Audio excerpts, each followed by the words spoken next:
So, recipe for success, Harborlight all the way through 8th grade. It's not a secret to anyone that our middle school is smaller than, say, Children's House. And one of the things we'd like to do is try to build that by having more of the students hang out with us longer. And it really is a great progression that we have going all the way to 8th grade. So, we are Montessori. We are following the child all the way through middle school. Some of the things we have, sorry, the pictures are dark. I wonder if we carry more lights, if that would be a little better. We do have our multi-age grouping, just like we do in the younger grades. We have 7th and 8th grade together. They are together for all of our classes. They are pulled out in little groups according to skill set, ability, for example, in math, but it's never a huge divide of classes. So they are still together, 7th and 8th, and they have frequent contact with the younger grades as well.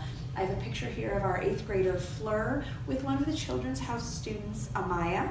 We came down to read to them for Halloween.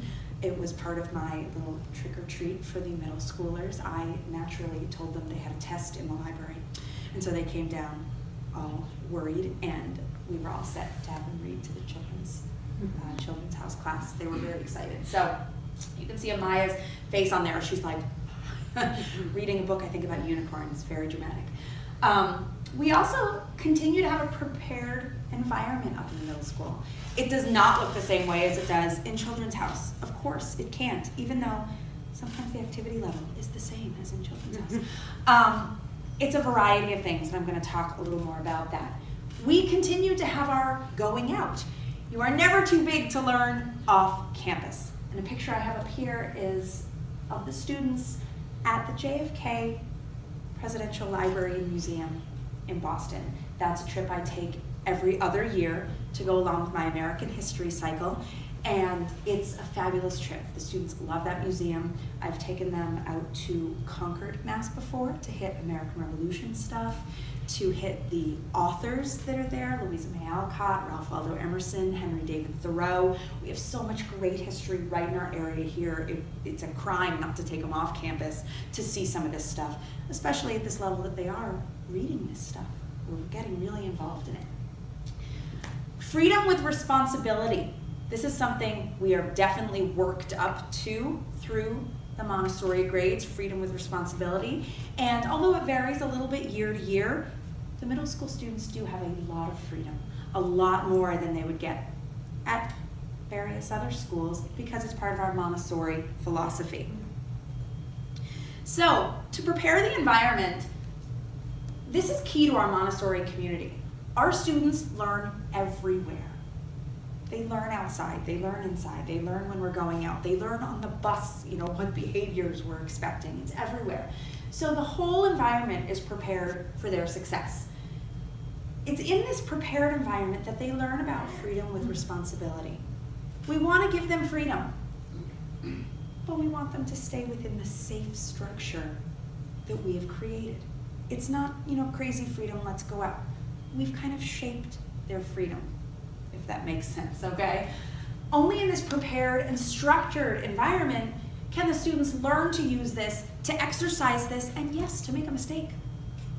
They're gonna make a mistake, but if they're within our safe structure here, that's okay. We'll get through it. It's fine. We think about, children in Children's House, they might cry on a daily basis. Middle school, it might be more like weekly basis, but I still see it. It's our safe space though. It's our safe space because of the prepared environment, the structure we've created, and so it works. Now in middle school, it's not only location. We've set things up around the classroom. It's also their materials, the books that they have, the way we help them set up their notebooks, their agendas. Those, in their own way, are safe spaces. I know I can go to my agenda and know what I have when it's due, and even if I forgot to write something down, Karen checks it every day before we go home to make sure, yes, I have this book. No, I'm not totally overwhelmed for tonight because I know this is due tomorrow, that's due next week. Let me figure out how to space things out. That's one thing I personally work on a lot is longer term assignments, and how do we section that out? Yes, you have a 5-page paper. You have 2 weeks to do it.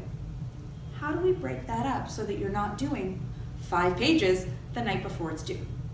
That's not our goal, and that's a skill that's going to stay with them, as long as they're in school. The students learn to create their own prepared environment. They learn the way they like their agenda to look. They learn the way they want their binder to be set up. And as long as they have a system that works, we're okay with that.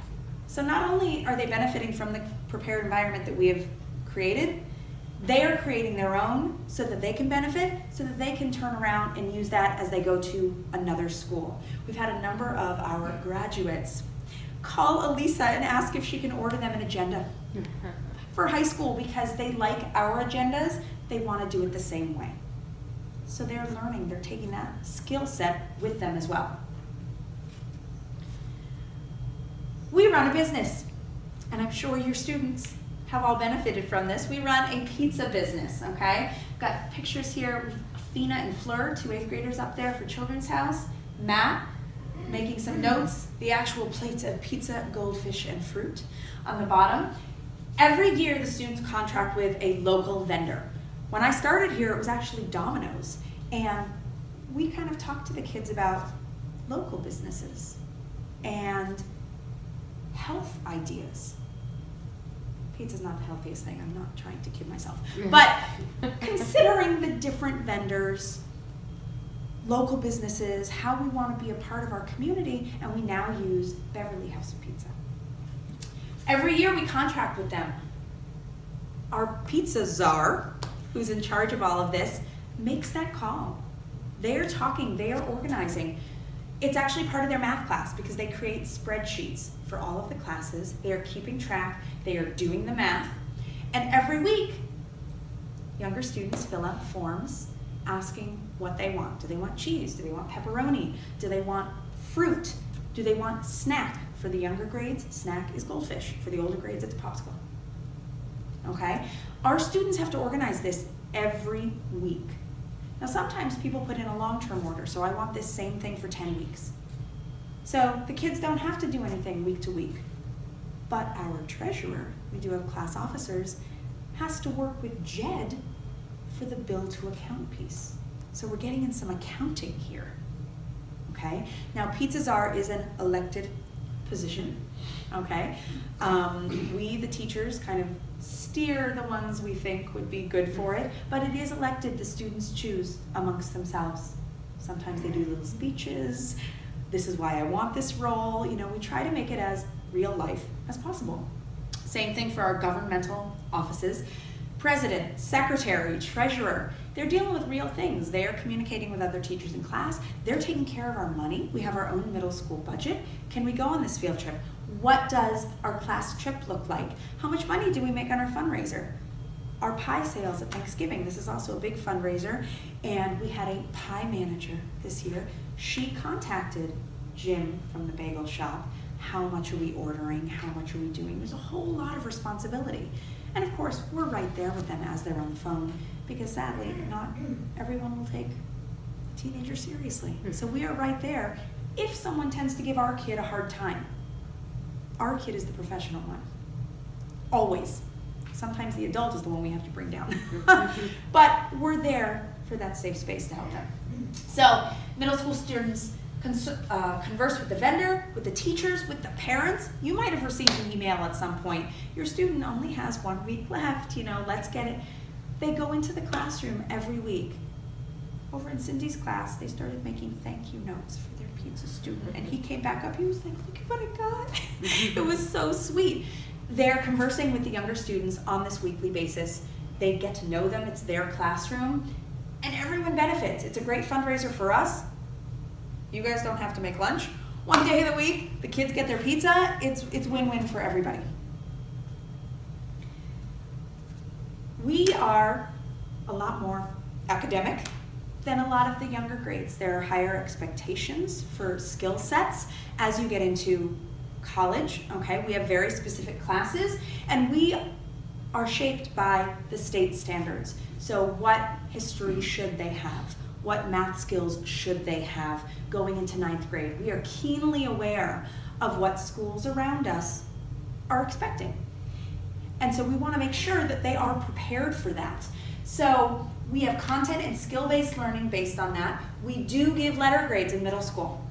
This is a first for Montessori level, okay? Their first grades, letter grades are going to be in middle school. However, this is still a very collaborative process, so to speak, with the students. They are not shocked by any of this. They work with us. For me, for writing, they do drafts, they do revisions. Do you not like your grade? Let's talk about it. Why? How can we fix it? How can we make it better? I tell them that if they want a bad grade in my class, they really need to work for it, okay? Because I don't want them to get a bad grade. I'm here to help them, not to judge them, okay? So that's how we work here. They help with setting the pace. What is the date of our assessment? What is the assessment? How many times do you guys think it's fair to revise? When should the grade be final? And this can change from student to student because I'm following who needs what. Someone might do 2 versions, another one might do 4. That's fine. That's fine, okay? We want to prepare them, and it's very personal from student to student. I know that somebody wants to go to Pingree. These are the expectations. This other student wants to go to Essex Tech. These are their expectations. We know, we have an idea what the classes look like and how that's going to work. So it's very individual. Recent alumni have attended Penguin Hall, the new all-girls high school that just opened up. We've got quite a few ladies there. St. John's Prep, Essex Tech. We actually have 3 from our graduating class last year that went to Essex Tech, and I've heard that they're having a good time. Sparhawk, Beverly Public, Hamilton Wenham Public, Landmark. We're reaching out to all of these different schools around us, and they're always thrilled to have our students because they know they are prepared. I also give them extra credit options, and I know sometimes extra credit is like, oh, color this, and you did extra credit. My extra credit is very content-based. It has to be another way to show what you've learned. So the test didn't work for you. Okay, let's do a PowerPoint about it, or let's do a paper about it. It's still the content, you still have your due date, and it still has to be beneficial to your learning. How do we assess? Several different styles of assessment, including tests, but some of these are chosen by the students. They're often created by the students. I have some pictures up here. Our top one, what is the I Ching? This is a slide from a PowerPoint that one of the students made, okay, because they have to teach the class. They will get a PowerPoint topic, they have to create their PowerPoint, and they teach the class, and that is part of an assessment. My top left picture here, you see my young ladies. They're in the middle of a debate. We line up the desks so they're facing each other. They have to stand up and we debate different issues, such as what's a better lifestyle, hunters and gatherers or farmers?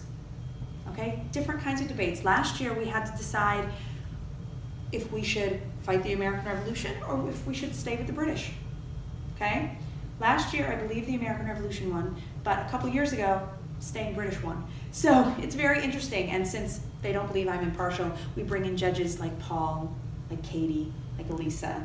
So they win or lose, and I get a grade. The grade does not relate to whether they win or lose, but their work and their preparation.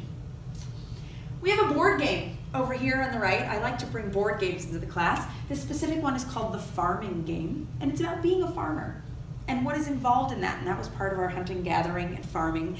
They had money. They might pick up a card that says, your cows just got sick and so they died. What does that do to your income? How do you feel about that? You just lost 40 cows. They got so into this board game, sitting on the floor in the middle of the middle school. They were having a great time. They didn't want to stop. But that's part of an assessment. Do you understand what it takes to be a farmer? I have little cards on the bottom here, and I actually brought them so you can see. We play a game called I Know, which is a visual trivia game. It's actually a real game that I have upstairs, but for our purposes of assessment, they make their own cards. So first, you have to know what the picture is. So it's laying on a board.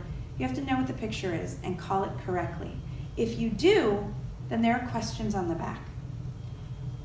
There's a true or false, there's a multiple choice, or there's an open question. They get different amounts of points for each one. And again, they get a grade for it, and someone will win. Usually when a team wins, I end up bringing in a snack or something. something. That's the big prize. But I have the Eastern Bloc here for communism, FDR's Fireside Chats, and the photographer, the artist, Dorothea Lange from the Great Depression. So this is from my American History unit. And they have to create these. They create them and then they play the game. And that's their assessment. So you can look at these after if you want. We had Jeopardy down here. That's Buddhism for $300, you can see. There was actually a video that Nicole made that's out there, I think on Whipple Hill or YouTube or something you could see. They created all of the questions. I simply plugged it in, and then they played the game. And that was their assessment for that unit. We had Buddhism, Hinduism, empires, gods and goddesses, all kinds of things. And they had a great time teasing each other. Oh, you chose 500. Oh, you're bold, It was a game, but it was very educational. And we do a lot of peer editing in our writing classes. So what I specifically teach a couple classes, Humanities and Writing Workshop, although I'm with the students all day, but these are my specific things. For Humanities, we're doing literature, history, visual and performing arts, comparative religion, and social sciences. Our goal is to understand the world around us using a variety of sources, and current events definitely comes in there, so we can understand a little bit of the news. The goal is provide the background knowledge and to make them think. Make them ask questions. I tell them not to trust anything they read. If I say something that seems a little weird, question me. Challenge me. I love it. Go find the answer, okay? And it works hand in hand with writing workshop, entails quite a bit of writing themselves. And these are a couple of the texts that we do. The middle school does a lot of reading with me, because I think reading is so educational and really helps them be better writers. We have a 2-year cycle for the 7th and 8th grade. 1 year is American history. We focus on modern history and the US in the world. So I bring in world history. So these are my basic units. You can see right there, starting with Revolutionary War, coming up to Vietnam, civil rights, end of the Cold War. Okay, I really want to give them a great overview.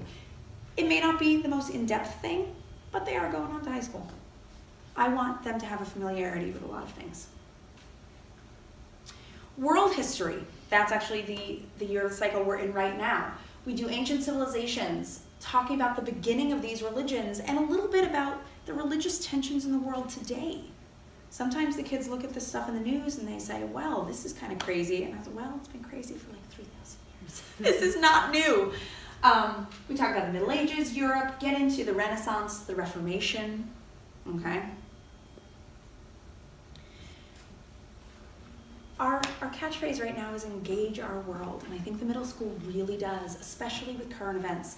We use a magazine called Junior Scholastic, specifically for middle school age students, and it brings in current events. It kind of explains what's going on, why is this an issue, who is this person, okay? And this ties in with our freedom with responsibility. We have a morning meeting every day. We talk about current events. We talk about what matters to them, and they have a lot of free reign to bring up different issues, to bring up different questions, because they are so incredibly respectful about it. We trust them to bring up an issue, not because it's funny or I want to say that word out loud, but because they have a question, because we can deal with this, because we can work with this. And sometimes, as teachers, we're going to say, I don't know. And that's an education for them as well. Just because we're an adult, just because we're a teacher, doesn't mean we know what the future holds. Doesn't mean we even understand, why is this person acting this way? I don't know. What do you think? We really, in studying current events, make them understand that their opinion matters. Their thoughts matter, okay? We want them to ask questions, form educated opinions, and they love knowing what goes on in the world. I get these in my mailbox, and I bring it upstairs, and the kids are so excited. We have our new Junior Scholastic. It's adorable. It's just so cute. All right, they love it. I also do writer's workshop, and we do composition, we do editing, we do reading, we do creative writing. That's what they're working on right now, actually. Persuasive writing, argumentative. We're doing literary analysis. We do a lot of peer review, rough drafts, revisions. You are never done in one go. That's not how it works, okay? Free writing is a big part of our course, and we do a whole lot of reading. These are a couple of the things that we are reading this year, actually. do grammar and vocabulary, always. These are our skills that we are pounding. And I love the example. I show them, let's eat, Grandpa, or let's eat, Grandpa. Correct punctuation can save a person's life, okay? I use the Painless series from Barron's. This is kind of my textbook. I really like it. I've got a couple at the table in the back. We do grammar, we do vocabulary, we do reading comprehension. They do Greek and Latin word roots, which is incredibly helpful as we get into the standardized test years, okay, the Greek and Latin word roots. They have to learn them, memorize them, but also use them. Part of their test is using them in a paragraph. You've got to use them correctly. You've got to show me that you know what they mean. So it's not just about the acquisition, but the application. So that these vocab words don't just become something in class, but something they can use beyond that. We prep them for high school, okay? We discuss with both students and their families what goals we have, what the best options are, and we help them navigate some of these social situations in our small, safe space upstairs, social situations they're going to deal with forever. I have a partner and she's not doing her work. What do? I don't understand why he said this mean thing. Does he even know it was a mean thing to say? We help them through this to understand so that they can take these situations and, well, I remember last time he didn't even know that what he said was mean, so maybe I should ask that person what they meant. And they take this social awareness, this knowledge with them because they experienced it in our safe space. 12 through 14 is such a yucky age. Oh, you guys remember, right? Like every day is a roller coaster and we are on that ride with them, okay? We remember it. You know, the number of times I've sat in the stairwell with one of the girls like, well, when I was in middle school, this is what I experienced. You're not alone, okay? And they need to hear that. I've also been working with a few of them on SSAT prep and helping them familiarize themselves with the test because they do need that if they want to go to a variety of the private schools. We do start giving tests, actual tests. It's not a fun form of assessment, but it's something they need to start to see what the process is, okay? We also, well, of course, we help with any applications they have. We're thrilled to give recommendations, and we help them decide what classes they're going to take for 9th grade.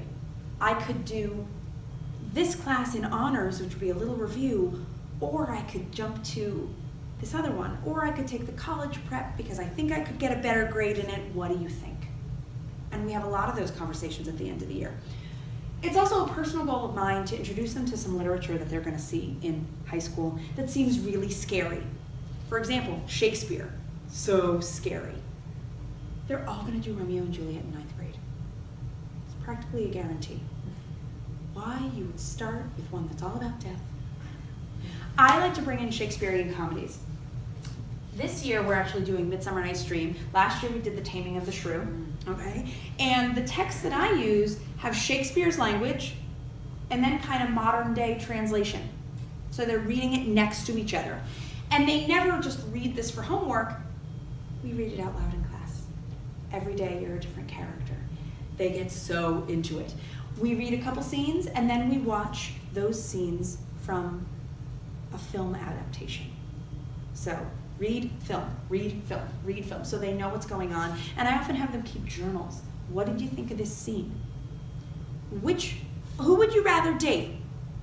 Catherine or Bianca? You know, and I ask them these kind of questions, bring it into real life, and at the end of it, they perform a scene, usually for upper L. They've memorized it, they are acting, and they're having such a good time. Nicole has some of them on video. It's adorable. I can't even, when you have so many students that are like, oh, Shakespeare's awful. Well, no, when they get into high school, they're gonna say, I got this. I have experience with this, and I'm doing it with the comedies. I also like to get them into a little bit of the epic stuff, and we do Homer's The Odyssey every other year, but we do the graphic novel. Okay, this gets into another style of reading, the graphic novel, but it gets them the story. So when they get into high school and they're reading the really complicated and deep actual text, they already know what's happening. So they can focus on language because they already know the story. We have one alumni in particular whose mother told me that he did the Odyssey in 9th grade. He was the only kid in his class to get an A because he felt so comfortable with it already. And the kids love this. We get to read a cartoon. Karen, you're crazy. I'm like, I know, but I have a plan. So these are a couple of my particular goals. Why Harborlight? They've been here. They've grown up here. This is their family. This is how they engage their world. This was on picture day this year. We were taking our school pictures out by the basketball court, and there was a toddler class out there. They had just taken their pictures. One little boy came up to the fence and was just looking at the middle schoolers, and they were doing the same thing. You can't see it, but they're all smiling down there, looking at this little guy. And I managed to get the picture from the middle school side. Cheryl got it from the toddler side. And I have goosebumps.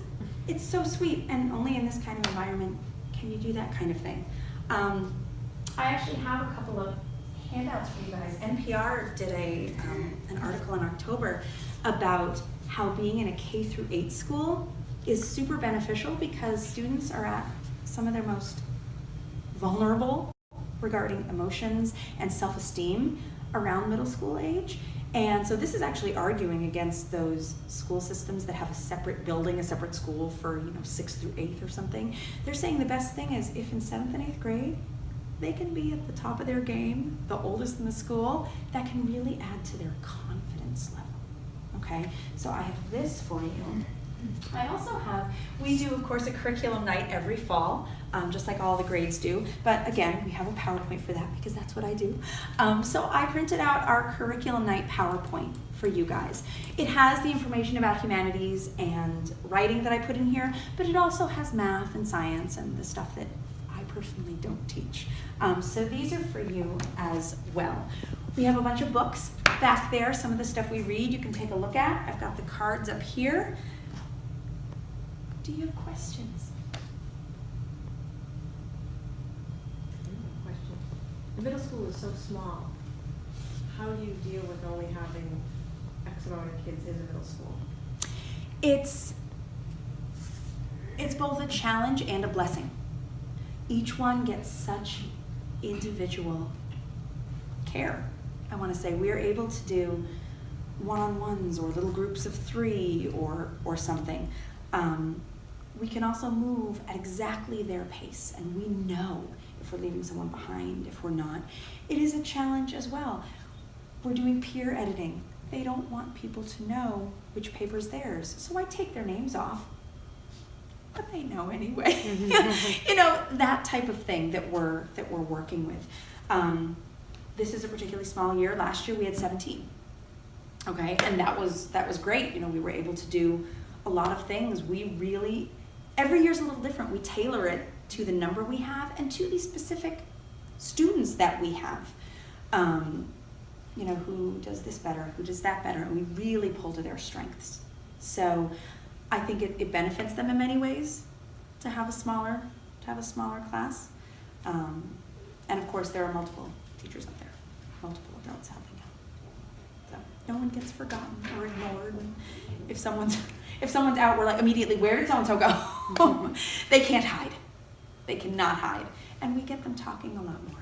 I'm really big on presentation and public speaking. They do a lot of that in our class, but it's gentle because it's small. I'm not asking them to speak to 25 people, although they are doing a big presentation. The December 15th assembly, they are presenting to everybody. They each have a specific winter holiday. They're making a poster, and they'll be presenting to everybody. I'm excited. So that's, the sizes.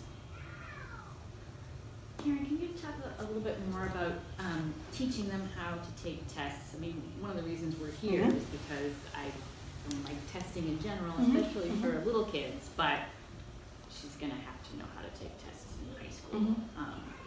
So how does that work? We start really slow, actually, with, excuse me, with like our Junior Scholastic magazine. Every article in my teacher's guide comes with a little quiz. It's like 4 to 6 questions. It's multiple choice, and it's, what is the main idea? Here's a statement. Which of these best describes what it means? And we'll do it together as a class. or you do it and then let's talk about it. And many of the initial tests are not graded. And that takes a whole level off it. Once they're not nervous about it, we can really get into the educational aspect. And so as we work up to that, I will create a test for one of our units, but we will also do a study guide together. As they do these tests, often the first one's not so great. I might decide simply I'm not going to count that one. I don't have to count anything. You know, if everybody gets a 40, well, I messed up. I, the teacher, messed up. We're not going to count that one. Let's try it again. Okay, let's do this again. And they also have the ability to revise their tests, so to speak. If they go back and fix the ones they got wrong, I don't tell them what's correct. I just tell them they got it wrong. If they go back and fix it, I'll give them back half their points so they can still improve their grade that way. And of course, I totally believe in extra credit. So I never want it to be about the grade, but about the experience and just getting that practice doing it, whether it's something I made or something I'm getting about current events or that type of thing. And do you have any feedback from graduates about how they do in a different environment? With They, a lot of them say, you know, it does feel more restrictive. We say, well, yeah, but they often say that they are very glad that we pushed them in this area of tests, of essays. In fact, one big piece of feedback we got from a graduate last year was that they didn't have enough Spanish tests. She did not feel prepared for her 9th grade Spanish class because she hadn't had enough Spanish tests. So we're incorporating that this year. There are going to be more tests. They don't like it, but they also see it's coming. It's coming. Let's be prepared for it. And with essays and things like that, we are challenging them. We're pushing them. But I think they also know here not to be afraid of the grade. In high school, a grade is much more likely to stick. We're fluid here. They're getting them, but we're fluid. We're going to work with it. And I think that adds to that safe space, that prepared environment. They are not afraid to mess up because they know it's okay. It's not written in blood. It's not going to kill them. It's not going to go on their record. It's okay. And it's through the mistakes that we learn so much more than through the successes. And so that's what we want to make available for them, the space to mess up. What do you hear from the alumni about their social, like going from such a small group to all of a sudden St. John's Prep or one of the bigger schools? Like, how are they handling that? We have heard that they do know how to find their niche. Mm-hmm. You know, I like track, so I'm going to go and join the track team. I like drama, I'm going to go. So they are going to form their core, their smaller friends. But we also hear that I've dealt with this, even though we only have a few. We have such different personalities that it's almost like they're experiencing each group in a microcosm here. So once they get to high school, oh yeah, that's that one. That's that one. Been there, done. We don't hear too many social problems. Sometimes we hear a little bit of, I found so many friends that have stuff in common with me versus, the one that was here that I became best friends with. But now it's a bigger pool. However, some of these schools also have very small classes, so sometimes it's not as much of a shock in their individual classes. We generally hear really, really good things. And our alumni often come back to visit us, which is so exciting. Just a couple of weeks ago, we had Sarah Cox, who graduated 2 years ago, come back, give me a big hug, and tell me how it's going. And she loves her writing class. And I was like, I'm gonna cry. It was just so great that they want to come back. They want to come back and say hi, and it's their old stomping ground, right? So they do have good experiences here, and I think they make the transition smooth enough that they look fondly on it. You mentioned the SAT preps that you do, which I think is a great idea. Mm-hmm. Do you start that right from the beginning of 7th grade? Is that something you do the whole 2 years that they're there, or is it towards the end? We have not, actually. This is something that I've been doing after school for them. And again, it's very student specific, so I found out who is taking it this year, who is interested. Everyone has the option to come. but I don't have time during the day. Yeah. So it's an after school until 4 o'clock. So we get out at 3:15, so it's 3:15 to 4, and we go over things, what it looks like. This year, only the boys actually that were taking it have been doing it. We started in September, October, and it's been once a week. And I've been giving them some, homework of just practice, familiarity, but we do it together during that. So ideally it would happen every year because I have 8th graders, every year, but it's open to whoever wants to stay and work on it. And again, if you know you're going to public, you don't need it. But everyone's gonna have to take the SAT, so it's never a bad thing to practice.